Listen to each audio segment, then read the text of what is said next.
Инфраструктурна офанзива во Македонска каменица. Во моментов се работи на околу 30 локации. Како работата се одвива денес лично се увери градоначалникот Митевски. Денес заедно со тимот општина Македонска каменица имавме посета на градежните објекти кои што веќе се воведени во работа и активно течат градежните активности. Го посетивме дневниот центар за деца со посебни потреби, на кој што рокот за завршување му е до 25 јуни. Исто така го посетивме градбата на куќата на спортот, кој што веќе темелот е завршен и веќе се подготвува да се стави првата плоча.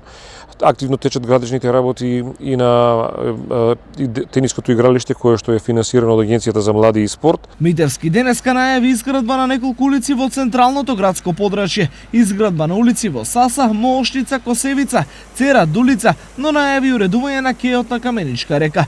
Реализацијата на сите овие проекти, освен подобрувањето на квалитетот на животот во Македонска каменица, силно влијаат и врз развојот на локалната економија и намалувањето на невработеноста.